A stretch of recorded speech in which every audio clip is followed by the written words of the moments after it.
ప్రార్థన జీవితం లేకపోతే నిజ విశ్వాసులు కారాళ్ళు.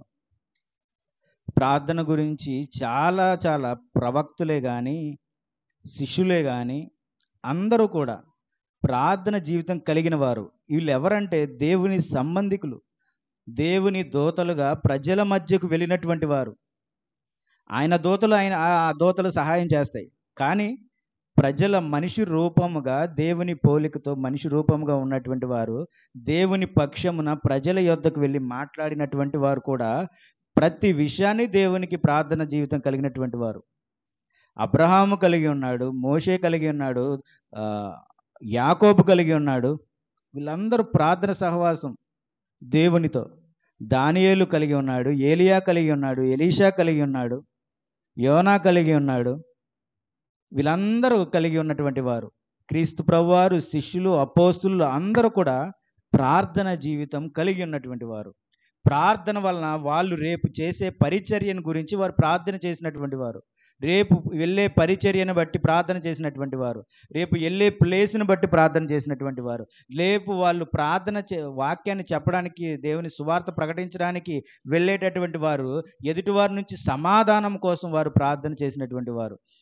అపోస్తలుడైన పౌలు గారు అంటున్నారు, మేము ఎల్లప్పుడూ మీ కొరకు ప్రార్థన చేయుచున్నాను, దేవుని మొరపెట్టుకుంటున్నాను, ఈ సువార్త మీలో ఫలించాలని, మీరు దేవుని బిడ్డలుగా ఉండాలని పౌలు ప్రార్థన చేశాడు. అదే నేర్చుకోవాలి మనం కూడా. కాబట్టి ఆ చేసిన ప్రతి ఒక్కరు, ఆ ప్రవక్తలు, బిడ్డలు అందరూ దేవుని పిల్లలుగా, నిజ విశ్వాసులుగా ఉన్నారు. కాబట్టి దానివల్ల, ప్రార్థన వల్ల మనము కూడా నిజ విశ్వాసములుగా, దేవుని పిల్లలుగా పిలువబడతాము. అర్థమవుతుంది కదా? దేవుని పిల్లలకు ఉండవలసినటువంటి లక్షణం, క్రైస్తవులకు ఉండవలసినటువంటి లక్షణం ప్రార్థన. అయితే యథార్థమైన ప్రార్థన కావాలి, నిజ విశ్వాసమైనటువంటి ప్రార్థన కావాలి. మనం ఆల్రెడీ చదువుకున్నాం కదా, మత్తయి సువార్త 7వ అధ్యాయంలో ఏమని, ఆయన పిల్లలు అప్పుడు ఏది అడిగినను ఆయన దయచేస్తాడు. రొట్టెని అడిగితే రాతినిస్తాడా, రాయి తినని? చేపను అడిగితే పాము ఇస్తాడు? ఇవ్వడు కదా. ఏమి అడిగినా ఇవ్వడానికి సిద్ధంగా ఉంటాడు. మరి అంతకంటే మనం దేవుని కుమారులు, దేవుని పిల్లలం అయినప్పుడు మనం ఏది అడిగినానో తండ్రి దయచేయువాడిగా ఉన్నాడు. కొన్ని వచనాలు మనం నేర్చుకుందాము అండి. ఎఫెసీయులకు రాసిన పత్రిక 1వ అధ్యాయం 12వ వచనము. క్రీస్తునందు ముందుగా నిరీక్షించిన మనము తన మహిమకు కీర్తి కలుగజేయవలెనని దేవుడు తన చిత్త ప్రకారమైన సంకల్పములను బట్టి, ఇక్కడ మధ్యలో చూడండి, ఆయన తన చిత్తానుసారముగా చేసిన నిర్ణయము చొప్పున సమస్త కార్యములను జరిగించుచున్నాడు. ఆయన తన చిత్త ప్రకారము చేసినటువంటి, తన చిత్తసారముగా చేసిన నిర్ణయము చొప్పున సమస్త కార్యములను జరిగించుచున్నాడు. అదేంటి? ఆయన చిత్తం ప్రకారమే సమస్త కార్యములను ఏం చేస్తున్నాడంట? జరిపించుకుంటారు. ఇంక మనం అనుకోవచ్చు, ఇంకా దానికి ప్రార్థన చేయటం ఎందుకు? దేవుడు తన చిత్తానుసారంగా చేస్తున్నప్పుడు, మనం అడిగినా ఇవ్వనప్పుడు ఇంకా మనం ప్రార్థన చేయటం ఎందుకు? అంతే కదా ఆలోచన. మనం కూడా నీ చిత్తము అని కూడా అడుగుతూ ఉంటాము. అడగాలి, అలాగే అడగాలి. ఆ ప్రార్థన జీవితమే కావాలి. ఇప్పుడు ఏమంటున్నాడు? దేవుడు తన చిత్తానుసారంగా తన నిర్ణయము చొప్పున సమస్తము కూడా జరిగిస్తున్నాడు. సమస్త కార్యములన్నీ జరిగిస్తున్నాడు. ఇంకా మనం దానికి, ఆయన సమస్తం ఆయన చిత్తంగా చేసినప్పుడు ఇంకా మనం ప్రార్థన చేయటం ఏంటి? అంత అవసరత ఏంటి అనే ఆలోచన కూడా పుట్టచ్చు. అయితే మనం గ్రంథంలో చూసినప్పుడు అనేక మార్లు దేవుడు ఏదైనా శ్రమ చేస్తున్నాడు, దాని నుండి తప్పించడానికి ఎంతోమంది ప్రవక్తలే కానీ, ప్రజలే కానీ ప్రార్థనలు చేసి వాటి నుండి బయటపడినటువంటి వారు ఉన్నారు. ఉదాహరణకి మనము అబ్రహాము గారిని, తన సోదరుడి కుమారుడైన లోతు గారిని చూసినప్పుడు, సొదొమ పట్టణమును నాశనం చేస్తానన్నప్పుడు అబ్రహాం ఏం చేశాడు? వేడుకున్నాడు, దేవునితో మాట్లాడాడు. అదే ప్రార్థన పూర్వకాన్ని వేడుకున్నాడు. ఇప్పుడు దేవుడు సొదొమ పట్టణంలో ఉన్న ప్రతి ఒక్కరిని నాశనం చేస్తానన్నాడు. అబ్రహాము వేడుకొనటం చేత ఎవరు రక్షింపబడ్డారు? లోతు కుటుంబం రక్షింపబడింది. లోతు కుటుంబాన్ని రక్షించాడు. ఆవిడేదో వెనక తిరిగింది కాబట్టి ఆవిడ ఉప్పు స్తంభం అయిపోయింది. అయితే కుటుంబం మొత్తాన్ని ఆయన ఏం చేశాడు? రక్షించాడు. అంటే సమస్తము ఆయన చిత్తము ప్రకారం చేస్తాడు. కానీ నువ్వు నేను దేవుణ్ణి అడిగినప్పుడు, ఎందుకంటే మన దేవుని పిల్లలం కదా, రొట్టెని అడిగితే రాయిస్తాడు ఆయన? ఇవ్వడా? అదే చెప్తున్నాడు, రొట్టెని అడిగితే రాయవడు, ఖచ్చితంగా నీకు రొట్టెనే ఇస్తాడు. కాబట్టి సమస్తము ఆయన చిత్తానుసారంగా చేసినప్పటికీ నీవు అడిగినప్పుడు దేవుడు నీకు దయచేయవాడిగా ఉన్నాడు. అది ప్రార్థనలో మనకు ఉండవలసినటువంటి విశ్వాసము. నీ విశ్వాసమును బట్టి, నమ్మకమును బట్టి నీవు అడుగు. నీ విశ్వాసమును బట్టి, నమ్మకమును బట్టి నీవు అడుగు. అయితే మరి అందరికీ అదే రీతిగా చేస్తాడంటారా? ప్రభువా ప్రభువా ప్రభువా అని మొరపెడితే వచ్చేస్తుందా? ప్రభువా ప్రభువా ఈ కష్టం నుండి నన్ను విడుదల చేయంటే వచ్చేస్తుందా? అందరికీ వచ్చేస్తుందా? అందుకని ఇంకో మాట మాట్లాడుతున్నాడు. సామెతలు 10వ అధ్యాయం 24వ వచనము. నీతిమంతులు ఆశించున్నది వారికి దొరుకు. నీతిమంతులు ఆశించినది వారికి దొరుకును. ఇప్పుడు దేవుడు ఇందాక ఎఫెసీయులకు రాసిన పత్రికలు ఏం చదివాము? దేవుడు తన చిత్తానుసారంగా తన నిర్ణయం చొప్పున సమస్త కార్యములు ఆయన జరిపిస్తున్నాడు. సమస్తమును జరిపించడం చేత మరి మనం ఎందుకు ప్రార్థన చేయాలి ఆయన సమస్తం జరిపించినప్పుడు? అయితే మన ప్రార్థన చేసినప్పుడు దేవుడు కొన్నిటిని తప్పిస్తున్నాడంట. దేవుడు కొన్నిటిని తప్పిస్తున్నాడు. ఇప్పుడు ఎవరి ప్రార్థన చేస్తే? నీతిమంతుడు. చాలా గమనించాలి. నీతిమంతుడు ప్రార్థన చేస్తే సమస్తము దొరుకును, సమస్తము జరుగును, వారి కొరకు జరుగును. దేవుడు వారి కొరకు, వారి ప్లాన్స్ కొరకు దేవుడు తన ఆలోచన మార్చుకుంటాడు. దేవుడు తన ఆలోచన మార్చుకుంటాడు. ఇప్పుడు వెంటనే మరలా నినివే పట్టణానికి వద్దాము. మీలో తప్పు ఉందంటే వాళ్ళు ఏం చేశారు? సరి చేసుకున్నారు కదా, సరి చేసుకున్నారు, మార్చుకున్నారు, సాగిలపడ్డారు. ఇప్పుడు తర్వాత వాళ్ళు సాగిలపడ్డారు. వస్త్రాలు తీసివేసి గోనెపట్ట కట్టుకొని బూడిదలో కూర్చొని సాగిలపడి మొరపెట్టుకున్నారు. దేశమంతటా ప్రజలందరూ కూడా ఏకరీతిగా మొరపెట్టుకున్నారు. దేవుడు వారిని ఏం చేశాడు? తప్పించాడు. మరొక ఉపమానం చూస్తాము, మరొక మాట చూద్దాం. అది ఇజ్రాయేలీల గురించి ఎక్కడ రాయబడింది? నిర్గమకాండము 32వ అధ్యాయము 7వ వచనం నుండి. కాగా యెహోవా మోషేతో ఇట్లా నేను, నీవు దిగివెళ్ళుము, ఐగుప్తు దేశం నుండి నీవు రప్పించిన నీ ప్రజలు ఏమయ్యారంట? చెడిపోయారు. దేవుడు మాట్లాడుతున్నాడు. మోషే గారేమో 40 రోజులు ఎక్కడున్నాడు? ఏ కొండది? ఆ కొండ మీద ఉంటే దేని కొరకు? ఆజ్ఞల కొరకు ప్రార్థన చేస్తున్నాడు. ఈ ప్రజలను ఏం చేయాలన్న ప్రార్థనలో 40 దినాలు ఆయన అక్కడ ఉన్నాడు. ఈ లోపు ప్రజలు ఏం చేశారు? మోషే గారు ఎటో పోయారు కాబట్టి వీళ్ళు ఏం చేశారు? ఇంకా విగ్రహం చేసుకున్నారు. దేంతో విగ్రహం చేసుకున్నారు? బంగారం తీసుకొచ్చి మొత్తం చక్కగా విగ్రహం చేసుకున్నారు. ఏ విగ్రహం అది? దూడ విగ్రహం చేసుకున్నారు. ఇక దానితో వాళ్ళే ఆడుకుంటున్నారు, ఆనందంతో గడిపేస్తున్నారు. ఎంత అజ్ఞానంతో ఉన్నారు చూడండి,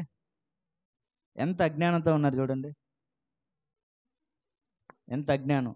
మనుషుడు తనకొచ్చిన నిర్ణయం చొప్పున, తన ఆలోచన చొప్పున తానే ఒక ప్రతిమను సృష్టించుకొని దానికే మొక్కుకుంటున్నాడంటే ఎంతటి అజ్ఞానంగా ఉన్నాడు చూడండి. అర్థమవుతుంది కదా? నేనే మనిషి ఉన్నాను, నేను ఎక్కడో అరణ్యంలో అడవిలో బతుకుతున్నాను. నాకే అనిపించింది ఒక చెట్టుని తీసుకొచ్చో ఇంకో మట్టిని అంతటిని చేయొచ్చో రెండింటిని కలిపి ఏదో ఒకటి చేసుకున్నా. నేను ఏదో ఒకటి చేసుకొని దానికి నేను మొక్కుకొని చేశానంటే, ప్రార్థన చేశానంటే, నువ్వు కాపాడు అని అడిగానంటే నేను ఎంతటి అజ్ఞానంలో ఉన్నాను, ఎంతటి అజ్ఞానం. అలాంటి అజ్ఞానపు పని ఎవరు చేశారు? ఈ ఇజ్రాయేలీలు చేశారు. ఇప్పుడు వెంటనే దేవుని కోపం వస్తుందా రాదా? కోపం వస్తుంది. కోపం వచ్చి ఏమనుకుంటాడు? వారిని నాశనం చేయాలనుకుంటున్నాడు. ఆయన చిత్తము చొప్పున, తన నిర్ణయం చొప్పున వారిని ఆ రీతిగా చేయాలనుకుంటాడు. వెంటనే మోషే అడ్డగించుకుంటాడు. అయ్యా, నువ్వు కష్టపడి ఐగుప్తు దేశం నుండి ఇజ్రాయేల్ ప్రజలను నడిపించావు, మాకు పాలు తేనెలు ప్రవహించు దేశంను ఇస్తానన్నావు. ఒకసారి మా పితరులైన అబ్రహాము, ఇస్సాకు, యాకోబులను జ్ఞాపకం చేసుకో. ఆ వచనాలు చదివితే అవన్నీ ఉన్నాయి. జ్ఞాపకం చేసుకో అంటే చూడండి ఎలాగ మోషే ప్రార్థిస్తున్నాడు, ఎలాగ మోషే మాట్లాడుతున్నాడు, వేడుకుంటున్నాడు. ఎవరిని? ఇజ్రాయిల్ ప్రజలను రక్షించడం కొరకు ఏం మాట్లాడుతున్నాడో చూడండి. నీవు జరిగినటువంటివన్నీ నెరవేర్చుకొచ్చాము, అన్నీ జరిపించుకొచ్చాము, కాబట్టి నీ బిడ్డల ఎడల నువ్వు దయ చూపించమని అడిగాడు మోషే. నీ బిడ్డలను నీవే ఈ రీతిగా చేస్తావా? నీ పోలికను నీవే ఈ రీతిగా చేస్తావా? కాబట్టి నీ కోపము దేవా తగ్గించుకొనుము అని మాట్లాడినప్పుడు దేవుడు వెంటనే వారి ఎడల ప్రేమ చూపించాడు. చూడండి ఇక్కడ 32వ అధ్యాయము చదువుకుంటే 7వ వచనము, కాగా యెహోవా మోషేతో ఎట్లనెను, నీవు దిగు వెళ్ళుము, ఐగుప్తు దేశం నుండి నీవు రప్పించిన నీ ప్రజలు చెడిపోయిరి. నేను వారికి నియమించిన త్రోవ నుండి త్వరగా తొలగిపోయి తమ కొరకు పోత పూసిన దూడను చేసుకొని దానికి సాగిలపడి బలి నర్పించి, ఓ ఇజ్రాయేలు, ఐగుప్తు దేశం నుండి నిన్ను రప్పించిన నీ దేవుడు ఇదే అని చెప్పుకొనిరి. బాబా, ఎంతటి యెహోవా దేవుడు వారిని రప్పిస్తే వారిని దూడను చేసుకొని దానికి సాగిలపడి ఏమని మొక్కుతున్నారు? మమ్మల్ని ఐగుప్తు దేశం నుండి రక్షించిందని ఆ దూడనంట. ఆ దూడనంట మమ్మల్ని ఐగుప్తు దేశం నుండి రప్పించింది నువ్వే. ఎంత అజ్ఞానంతో ఉన్నారు, ఎంత అజ్ఞానంతో ఉన్నారు. ఐగుప్తు దేశం నుండి మమ్మల్ని రప్పించింది నువ్వే అని వాటికి మొక్కుతూ, కావున నీ ఊరకుండుము, నా కోపము వారి మీద మండును, నేను వారిని కాల్చివేసి నిన్ను గొప్ప జనముగా చేసేదనని మోషేతో చెప్పాను. కాబట్టి నువ్వు ఊరకుండా మరలా మాట్లాడబాకు వాళ్ళ విషయంలో, మరలా అసలు ప్రార్థించబాకు, మరలా నేను విసిగిపోతున్నాను, నువ్వు ఇప్పుడు ఊరకుండు, నేను వారిని కాల్చివేస్తున్నాను, నిన్ను గొప్పగా జనముగా చేస్తాను. 11వ వచనం, మోషే తన దేవుడైన యెహోవాను బ్రతిమాలుకొని ఏం చేశాడు? బ్రతిమాలుకుంటున్నాడు. ప్రార్థనలో చక్కగా బ్రతిమలాడుకున్నాడు మోషేతో. ఎంత నిజంగా నమ్మాడు మోషే. బ్రతిమలాడుకుంటున్నాడు. బ్రతిమాలుకొని, యెహోవా నీవు మహాశక్తి వలన, బాహుబలము వలన ఐగుప్తు దేశములో నుండి రప్పించిన నీ ప్రజల మీద నీ కోపము మండనేలా. వాళ్ళ పిచ్చిమోహాలు, అమాయకులు దేవా, అజ్ఞానులు, వాళ్ళు వెర్రితనంతో ఉన్నారు, పిచ్చివాళ్ళుగా ప్రవర్తిస్తున్నారు. దయచేసి నీ కోపమును తగ్గించుకో, నీవే వారిని రక్షించిన వాడవు, కాబట్టి వారి మీద నీకు కోపమేలా. ఆయన కొండలలో వారిని చంపునట్లును, భూమి మీద నుండి వారిని నశింపజేయునట్లును కీడు కొరకే వారిని తీసుకొని పోయినని ఐగుప్తులు ఏమి చెప్పుకొనవలెను. ఎంత తెలివిగా మాట్లాడుతున్నాడు చూడండి. అదేందా? ఎంత తెలివిగా మాట్లాడుతున్నాడు. ఎవరో తెలివిగా ప్రార్థిస్తున్నారు. అయ్యా, ఇప్పుడు నువ్వు వారిని చంపేస్తే, మేమందరం ఇక్కడ ఈ కొండ దగ్గర చనిపోతే, ఇప్పుడు ఐగుప్తీయులు ఏం మాట్లాడుకుంటారు? వాళ్ళందరూ ఇదిగో అరణ్యంలో ఎడారిలో చనిపోయారు, వాళ్ళ దేవుడు వారిని తీసుకెళ్ళి వెళ్ళాడంట, వారి దేవుడు వాళ్ళకి పాలుతేనలు ప్రవహించి దేశాన్ని ఎత్తాడంట, వాళ్ళు దేవుళ్ళు వాళ్ళని చేశారంట, చివరికి వాళ్ళందరూ ఏమైపోయారు? అరణ్యంలో ఎడారిలో చనిపోయారు. ఇప్పుడు అది ఒక చరిత్రగా ఐగుప్తు దేశం వరకు నేటి వరకు అది చెప్పుకుంటుంది. అలాంటి స్థితి జరిగితే దానివల్ల అనేక మంది మరలా ఇంకా భ్రమలో పడిపోతూ ఉంటారు. కాబట్టి అలాంటిది నువ్వు చేయవద్దు, మానుకొనుము అని మరలా తెలివిగా మాట్లాడాడు మోషే. నీ కోపాగ్ని నుండి మల్లుకొని నీవు నీ ప్రజలకు ఈ కీడు చేయక దాని గూర్చి సంతాపపడుము. నీ సేవకులైన అబ్రహామును, ఇస్సాకును, ఇజ్రాయేలును జ్ఞాపకం చేసుకొనుము. నీవు వారితో ఆకాశ నక్షత్రముల వలె నీ సంతానము అభివృద్ధి చేసి నేను చెప్పిన ఈ సమస్త భూమిని నీ సంతానమును ఇచ్చేదననియు, వారు నిరంతరము దానికి హక్కుదారులు అవుదురనియు వారితో నీతోడిని ప్రమాణం చేసి చెప్పితివనెను. అసలు ఎంత తెలివిగా మాట్లాడుతున్నాడు మోషే. అబ్రహామును కూడా తీసుకుని వస్తున్నాడు. అబ్రహాముతో నువ్వు ప్రమాణం చేశావు కదా, నీ సంతానము ఆకాశ నక్షత్రములే. చక్కగా అబ్రహాముకి చెప్పాడు. అబ్రహాము ఇస్మాయిల్ని కన్న తర్వాత, ఇస్మాయిల్ని కన్న తర్వాత ఇదిగో నా కుమారుడిని దేవుని యొద్దకు తీసుకొని వచ్చి చూపించినప్పుడు అబ్రహాము, అతను నీ సంతానము కాదు, ఇదిగో బయటికి రా, పైకెత్తి చూడు, తలకెత్తి పైకెత్తి, ఏం కనిపిస్తున్నాయి? నక్షత్రములు ఎన్నున్నాయి? లెక్కలేనంత ఉన్నాయి నక్షత్రాలు. అదే రీతిగా నీ సంతానమును నేను అభివృద్ధి చేస్తాను. అంత పెద్దది నీ సంతానము, దాని లెక్కింపలేనంత సంతానము నీది అని ప్రమాణం చేశాడు. అదే మాట ఇస్సాకు తన భార్య కూడా గొడ్రాలుగా ఉన్నప్పుడు వారు కూడా ప్రార్థన చేసి ఫలాన్ని పొందుకున్నారు. అతనికి కూడా అదే చెప్పాడు. ఏది? అబ్రహాముకు చేసిన ప్రమాణమును బట్టి వారికి చేయసాగాడు. అట్లాగే యాకోబు కూడా అదే చేశాడు. ఇప్పుడు అదే మోషే తెలివిగా మాట్లాడుతున్నాడు. మీరు అబ్రహాముతో ప్రమాణం చేశారు, ఇప్పుడు వీరందరూ మరి ఆయన సంతానమే. ఇప్పుడు మరణిస్తే మరి ఆయన సంతానం ఎక్కడ? మరి నా సంతానమును ఇక్కడ నుంచి నా సంతానమును అభివృద్ధి చేస్తానంటున్నావు. నేనెవరిని? అబ్రహాము మనకంటే పితరుడు, ఆయన గొప్పవాడు. ఆయన సంతానము ఈ భూమన్నంత కాలము వర్ధిల్లాలి అని తెలివిగా మాట్లాడుతున్నాడు. చూసారా? చూడండి, ఇవన్నీ గుర్తు చేస్తున్నాడు. వారు నిరంతరం దానికి హక్కుదారులనితో వారితో నీ తోడని ప్రమాణం చేసి చెప్పితినెను. అంతటా యెహోవా తన ప్రజలకు చేసేదనని చెప్పిన కీడును గూర్చి సంతాపపడిను. అంటే ఏం జరిగింది చూడండి. సమస్తము ఆయన చిత్తము చప్పున జరిగించాలనుకున్న యెహోవా దేవుడు మోషే ప్రార్థించినప్పుడు ఆయన చిత్తమును ఏం చేశాడు? ఆయన మార్చుకున్నాడు. అర్థమైంది కదా? ఆయన చిత్తమును మార్చుకున్నాడు. కాబట్టి ఆ ప్రార్థన శక్తి, ప్రార్థన జీవితము, ఆయన చిత్తమును కూడా మార్చే అంత శక్తి ప్రార్థనకు ఉంటుంది.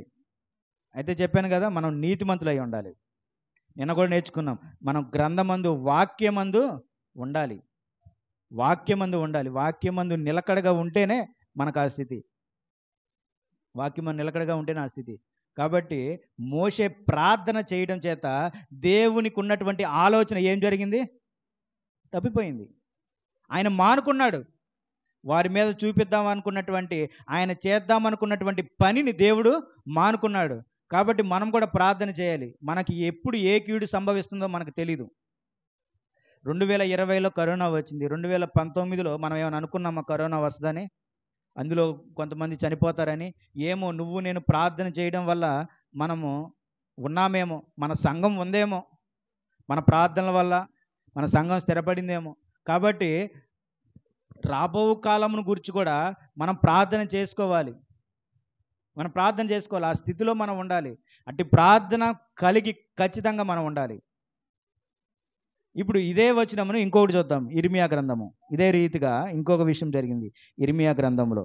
దేవుని వాక్యాన్ని వాళ్ళు విడిచిపెట్టినటువంటి వారు. చూడండి, 11వ అధ్యాయము, ఇర్మియా గ్రంథము 11వ అధ్యాయము. జాగ్రత్తగా వినండి. ఇది మీ కొరకే.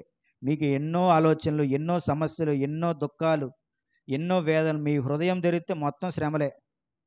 మీ హృదయాన్ని పరీక్షించి చూస్తే అన్ని ఆలోచనలు, అన్ని వేదనలు, అన్ని కష్టాలు అన్ని మనిషినికి ఉంటాయి. వాటిని తప్పించడానికి ప్రార్థన కావాలంటున్నాడు.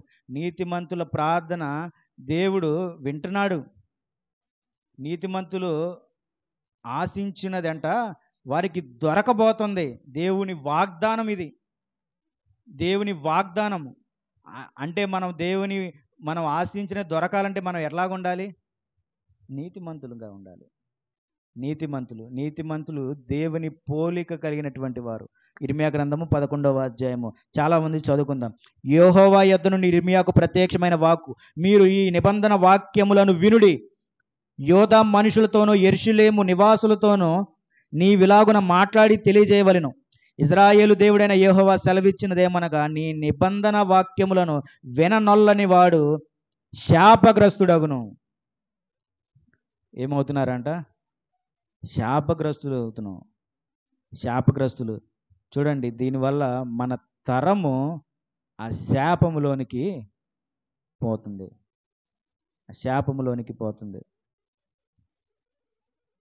యెహోవా వాక్యము, యెహోవా నిబంధన. మనందరం బాప్తిసం తీసుకొని రక్షణను తీసుకొని నమ్మామంటే నిబంధనలో పడ్డాము. ఇప్పుడు నిబంధనలోకి వచ్చిన తర్వాత వాక్యము వినట్లేదు. మనం వినకపోవడం చేత మనం ఏమవుతున్నామంట? నీకు అర్థమవుతుందా? నీకు తెలుస్తుందా? శాపగ్రస్తం ఏమైనా ఉందేమో? లేదు శాపం లేదు, ఏం లేదు, దర్జాగా బతుకుతున్నాను అనుకుంటున్నావా? చూడండి, ఐగుప్తు దేశంలో నుండి, ఆ ఇనుప కొలిమిలో నుండి నేను మీ పితరులను రప్పించిన దినమున నేను ఈ ఆజ్ఞ ఇచ్చి తిని, పాలు తేనెలు ప్రవహించు దేశమును మీ పితరులకు ఇచ్చేదనని వారితో నేను చేసిన ప్రమాణమును నేను నెరవేర్చినట్లు మీరు నా వాక్యము విని నేను మీకు ఆజ్ఞాపించి విధులన్నిటినీ ఈ నిబంధన వాక్యములను అనుసరించిన యెడల మీరు నాకు జనులయ్యుందురు, నేను మీకు దేవుడినయ్యుందును. దేవుని మాటే, ఆయన మాట వినాలంటున్నాడు అంతే. మాట వినాలి, దేవుని వాక్యం వినాలి, నిబంధన వినాలి, దాన్ని పాటించాలి, ఆచరించాలి. ఏమంటున్నాడు ఇంకా? అందుకు యెహోవా ఆ ప్రకారము జరుగును గాక నేనంటిని. ఇప్పుడు ఇర్మియాకు చెప్పాడు, ఇర్మియా వెళ్ళి ప్రజలకు తెలియజేయాలి. ఇప్పుడు చూడండి మరలా ఏం జరుగుతుంది. యెహోవా నాతో సెలవిచ్చినదేంగా, నీవు యోధా పట్టణంలో యెరూషలేము వీధులలో ఈ మాటలన్నీ ప్రకటింపుము. మీరు ఈ నిబంధన వాక్యములను విని వాటిని అనుసరించి నడుచుకొనుడి. ఐగుప్తులో నుండి మీ పితరులను రప్పించిన దినము మొదలుకొని నేటి వరకు నేను గట్టిగాను ఖండితముగాను చెప్పుచూ వచ్చితిని, నా మాట వినుడి అని పెందలకడ లేచి చెప్పుచూ వచ్చితినని ఓ ఈయనను వారు తమ దుష్ట హృదయంలో పుట్ట మూర్ఖత చొప్పున నడుచుచూ వినకపోయిరి. ఇప్పుడు ఇర్మియా గారు మాట్లాడుతున్నారు. యెహోవా దేవుడు నాకు సెలవిచ్చాడు, మిమ్మల్ని ఐగుప్తు దేశం నుండి విడిపించుకొని వచ్చాడు, మీరు ఈ నిబంధన వాక్యములను విని వాటిని అనుసరించి నడుచుకొనుడి. నిబంధన వాక్యములను, మీరందరూ నిబంధనలో చేయబడ్డారు, బాప్తిసం తీసుకొని రక్షణ పొంది దేవుని నిబంధనలో ఉంటూ దేవుని రాజ్యమును స్వతంత్రించుకునేటటువంటి వారు మూర్ఖ స్వభావంతో ఉన్నారు కదా. ఆయన మాట్లాడుతున్నాడు, ఐగుప్తులో నుండి మీ పితరులను రప్పించిన దినము మొదలుకొని నేటి వరకు నేను గట్టిగాను ఖండితముగాను, ఎట్లాగంట గట్టిగా చెప్తున్నాడు, ఖండితముగా, ఖచ్చితంగా మీరు అంతే ఉండాలి. ఇక్కడ మెప్పు కోసం కాదు, వేషధారణ కాదు, బతికితే బతకండి లేకపోతే ఇది కాదు, ఎలాగైలా బతికండి దేవుడు చూస్తాడు అన్న ఆలోచన కాదు. గట్టిగాను ఖండితముగాను చెప్తున్నాడు. దేవుని మాట విననొల్లని వాడు శాపగ్రస్తుడవుతున్నాడు. నా మాట వినుడి అని పెందలకడ లేచి చెప్పుచూ వచ్చి తిని ఓ ఈయనను వారు తమ దుష్ట హృదయంలో పుట్టు మూర్ఖత చొప్పున నడుచుచు వినకపోయిరి. ఎలా నడుస్తున్నారంట? దుష్ట హృదయంలో పుట్టిన మూర్ఖత చొప్పున, దుష్ట హృదయంలో పుట్టిన మూర్ఖత చొప్పున జనులు నడుస్తున్నారు. ఇంతకీ ఆ దుష్ట హృదయం ఏంటి? అపవాది. దుష్ట హృదయంలో పుట్టిన మూర్ఖత, వాడి హృదయంలో పుట్టిన మూర్ఖత చొప్పున మనం నడుస్తున్నాము. అంటే ఎవరిని ఆధారం చేసుకొని నడుస్తున్నాము?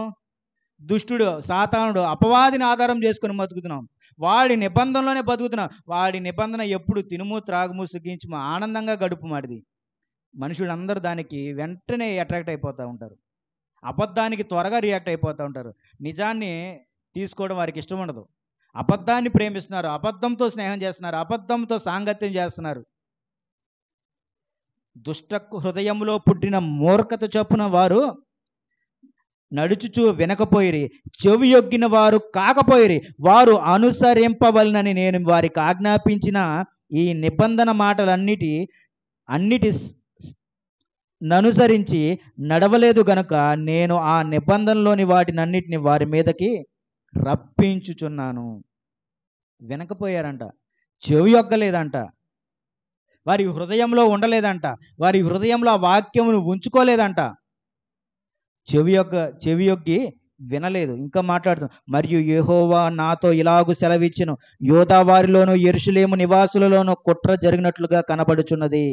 ఏదనగా వారు నా మాటలు విననొల్లకపోయినా తమ పితరుల దోష చర్యలను జరప తిరిగి ఉన్నారు.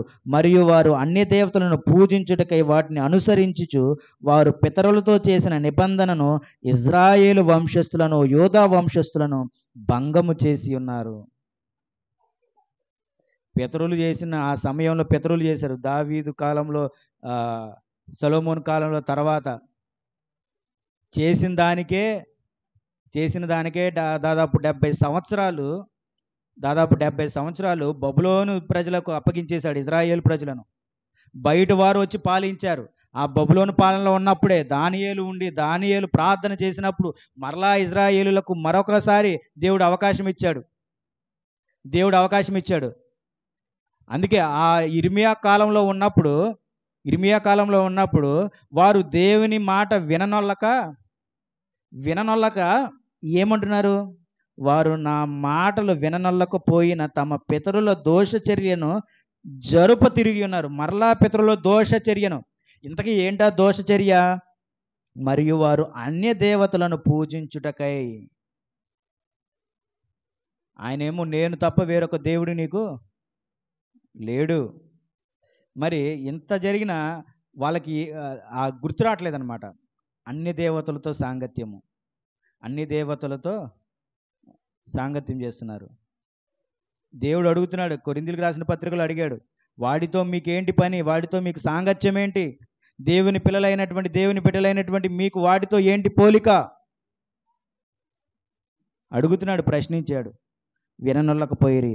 వారు నాకు మొరపెట్టినను నేను వారి మొరను వినకుందును.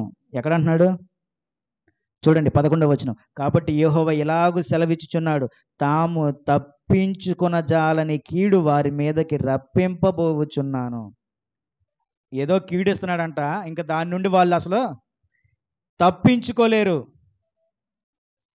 ఆ కీడు నుండి వారు తప్పించుకోలేరు. అంతటి కీడును వారికి దయచేస్తున్నాడు.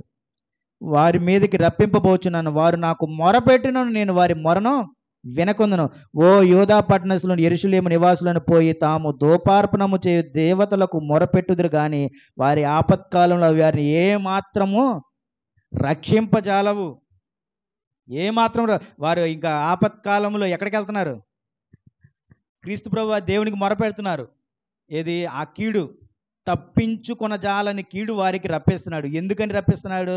మరియు వారు అన్య జనులతో సాంగత్యం చేస్తూ అన్య దేవతలను పూజిస్తున్నారు కాబట్టి తప్పించుకొనజాలని కీడును వారి మీదకి రప్పిస్తున్నారు.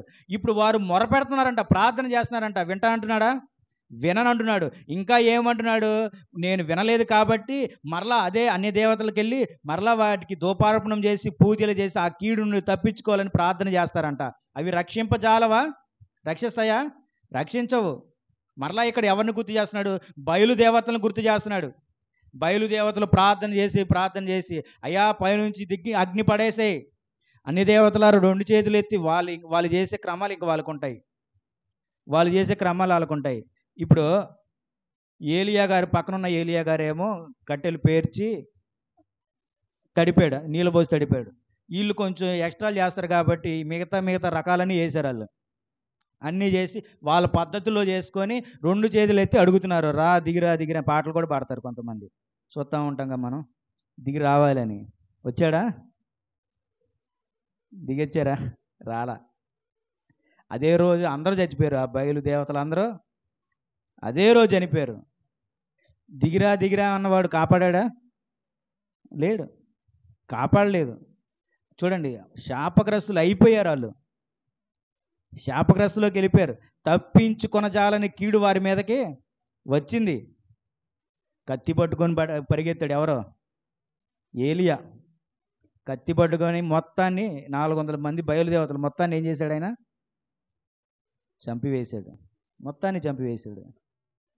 అది చూసిన ఆ రాణి పేరేంటి? యెజబెల్ రాణి ఊగిపోయింది ఏలియాని పట్టుకొని చంపేద్దామని. అప్పుడు ఏలియా వేరొక చోటకి వెళ్ళి ఉంటే కాకుల ద్వారా ఆయనకి ఏం కలిగింది? ఆహారం వచ్చిందంట. కాకులకు ఆజ్ఞాపించాడు ఆయన, ఇదిగో నా సేవకుడు ఏలియా, వాటికి ఆహారం పెట్టండి, అతనికి ఆహారం పెట్టండి. కాకులు వెళ్ళి ఆయనకు ఆహారం తీసుకొచ్చాయి. దేవుని కార్యం అలా ఉంటుంది. ఎంత నీతిమంతుల స్థితిలో ఉంటే దేవుని కార్యం అలా ఉంటుంది. దేవుని ఆలోచన అలా ఉంటుంది. దేవుని తలంపు అలా ఉంటుంది. దేవుని దృష్టి మీ మీద అలాగ ఉంటుంది. దేవుని ప్రేమ నీ మీద అలాగా ఉంటుంది. మనందరం చూసే ఉంటాము. ఊహించని స్థితిలో మనకు జరిగినటువంటి విషయాలు నేను పొంది ఉన్నాను, మీరు పొంది ఉంటారు. చాలామంది ఊహించినటువంటి స్థితిలో, అవకాశం లేనటువంటి స్థితిలో మనం వాటిని జరిపించుకున్నటువంటి వారము. అటువంటిది దేవుడు జరిపిస్తున్నాడు మనకి. ఎందుకంటే నీకు అదొక అవకాశము. ఆయనను పరిపూర్ణంగా నమ్మడానికి, ఆయన పరిపూర్ణంగా దేవుడు చేసే ఉంటాడు ఆ కార్యము చేసి ఉంటాడు. ఆ కార్యము చేసి పొందినటువంటి మనము మరలా అది ఎలాగ తప్పిపోతున్నాము మరలా? అదే ఆయన వేదన, అదే ఆయన ప్రశ్న. ఇర్మియా గ్రంథం అయిన తర్వాత మరలా మన గురించి మాట్లాడుకుందాము. ఏమంటున్నాడు ఇంకా? యోధా, నీ పట్టణంలో లెక్క చొప్పున నీవు దేవతలు ఉన్నవి కదా, యెరూషలేము నివాసులారా బయలుదేవతకు ధూపం వేయవలనని మీ విధులు లెక్క చొప్పున లజ్జాకరమైన దాని పేరట బలిపీఠములను స్థాపించితిరి. కావున నీవు ఈ ప్రజల నిమిత్తం ప్రార్థన చేయకుము. ఇటువంటి అసహ్యమైనటువంటి ప్రజల నిమిత్తం నాకు ప్రార్థన చేయబాకు, వారి నిమిత్తం మొరపెట్టకు, ప్రార్థన చేయకము. వారు తమ కీడును బట్టి నాకు మొరపెట్టినప్పుడు నేను వినను. ఆ వచ్చిన అధ్యాయం అంతా చదువుకోండి ఒకసారి. కాబట్టి అటువంటి వారి నిమిత్తము ప్రార్థన చేసినా కూడా వినను అంటున్నాడు దేవుడు. చూడండి, ఎందుకంటే ఆ దేవుడు ఆల్రెడీ వారిని రక్షించాడంట. ఆ కార్యము, ఆ అద్భుతం ఆల్రెడీ వారు చేశారు. అందుకే అంటున్నాడు, వారు గ్రహింపట్లేదంట. గ్రహింపువాడు ఎవడనూ లేడు, దేవుని వెదకువాడని ఎవడనూ లేడు. నేను చేసిన మేలు, నేను ఇచ్చిన ఆశీర్వాదం నువ్వు గ్రహింపడం లేదు. కాబట్టి నువ్వు ఎన్ని ప్రార్థన చేసినా నేను నీ మనవి ఆలకించట్లేదు. అందుకే నీ ప్రార్థన ఆలకించట్లా. ఇప్పుడు సమస్తమును ఆయన చిత్త ప్రకారము చేస్తానన్నది వీరి విషయంలో దేవుడు ఏం చేశాడు? జరిపించాడా లేదా? జరిపించాడా లేదా? ఏది? ఇర్మియా విషయంలో సమస్తము ఆయన చిత్తమున, ఆయన నిర్ణయము చొప్పున చేస్తానన్నది వీరి విషయంలో జరిపించాడా లేదా?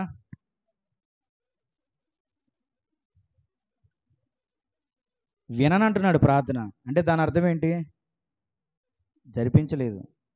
విననంటున్నాడు ప్రార్థన అంటే జరిపించట్లేదు. అదే స్థితిలో ఇప్పుడు మనకు వద్దాం. మనం కూడా ఏదో ఒక అనేక రీతిగా దేవుని యొక్క మేలును పొందుకున్నటువంటి వారమే. దేవుని యొక్క స్థితిని, అద్భుతాన్ని మనం చూసినటువంటి వారమే. చూసి మరలా మనం ఎలాగ తప్పిపోతున్నాము? అప్పుడు మన ప్రార్థన ఆయన అంటున్నాడా? వినట్లేదు. మరలా నువ్వు సాగిలపడాలి, మొక్కాలి. దేవా, నేను చేసినటువంటి తప్పును నీవు క్షమించు. ఆ ప్రార్థన జీవితం మనకు ఉంటేనే ఆయన మనల్ని రక్షించేవాడిగా ఉన్నాడు. కాబట్టి ఆలోచన చేయండి. దేవుడు అడుగు వాటన్నిటికంటే, ఊహించు వాటన్నిటికంటే అత్యధికంగా చేస్తానంటున్నాడు. ఆ వాగ్దానం దేవుడు నీకు ఇచ్చాడు, ఆ ప్రేమను దేవుడు నీకు ఇచ్చాడు. అలాగే యోబు గ్రంథం చూడండి, 42వ అధ్యాయం 2వ వచనం. యోబు గ్రంథము 42వ అధ్యాయం 2వ వచనం. నీవు సమస్త క్రియలను చేయగలవనియు నీవు ఉద్దేశించినది ఏదియు నిష్ఫలము కానేరదనియు. చూడండి దేవుడు ఎంత చక్కగా మాట్లాడుతున్నాడు. మరలా వచ్చేది తల్లి, యోబు 42:2. నీవు సమస్త క్రియలను చేయగలవనియు. చూడండి, సమస్త క్రియలను ఆయన చేయగలడు. సమస్త క్రియలు చేయగలడు. ఏముంది? సమస్త క్రియలు చేయగలడు. ఆరోగ్యం కావాలా? ఆయన చేయగలుగుతాడా లేదా? చెప్పండి. చేస్తున్నాడు. ఆయుష్ కావాలా? చేయగలుగుతున్నాడా లేదా? చేస్తున్నాడు. ఇంకేం కావాలి? ఆర్థిక విషయాలు చేస్తాడా లేదా? చేయగలుగుతాడు. సమస్త క్రియలను ఆయన చేయగలిగిన వాడిగా ఉంటే నీకు మరి ఇంకా ఏంటి అనుమానము? ఇంకా దేని గురించి అనుమానము? నీవు సమస్త క్రియలను చేయగలవనియు నీవు ఉద్దేశించినది ఏది నిష్ఫలము కానేరదనియు నేనిప్పుడు తెలుసుకొంటిని. దేవా, నీ క్రియ చొప్పున నేను ఇప్పుడు తెలుసుకొంటిని. నీ ఆలోచన గొప్పది, నీ తలంపు గొప్పది. నీకు అడ్డుపడి వారు లేరు, నీ ఆలోచనకు అడ్డగింపు వారు లేరు. నీ చిత్తమును నెరవేర్చువాడివిగా ఉన్నావు. కాబట్టి నీతిమంతులు ఆశించినది వారికి దొరుకును, ఆయన సమస్తమును వారి కొరకు జరిపించును. ఆయన అనుకున్నది కానేరదంట. ఆ వాగ్దానం, ఆ వాక్యము నీ జీవితంలో ఉండాలి. ఈ 42వ అధ్యాయం 2వ వచనమును బట్టి మరలా ప్రార్థన చేయండి. మరలా అట్టి విషయమును బట్టి మరలా ప్రార్థన చేయండి. అయా నువ్వు సమస్తము జరిగించువాడి, ఇదిగో సమస్తములో నా సమస్య ఇది, ఇదంతా నా సమస్తమును నీవు సమస్తముగా జరిపింపమని ప్రార్థన చేయాలి. మరలా అదే కుమారుల యొద్దకు వద్దాము. దేవుడు తన్ను ప్రేమించు వారికి ఆయన దయచేయువాడిగా ఉన్నాడు.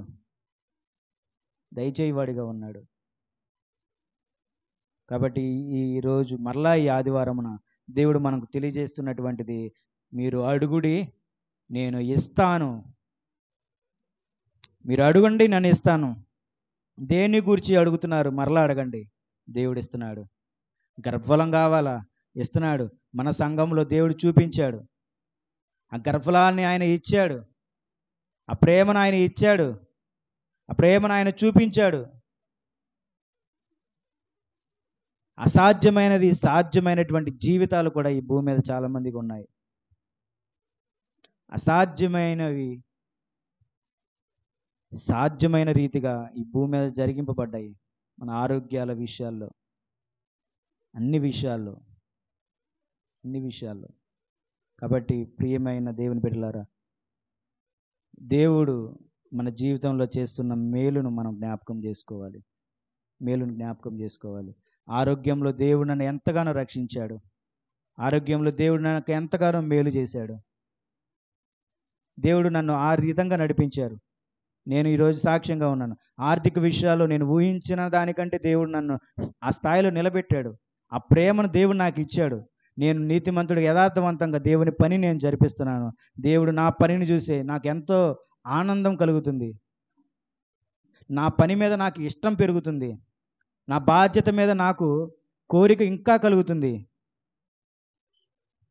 అది దేవుడు ఇస్తున్నటువంటి కార్యం, దేవుడు జరిపిస్తున్నటువంటి కార్యము. అటువంటి అద్భుతాలు దేవుని పనిలో మీరు చెయ్యండి.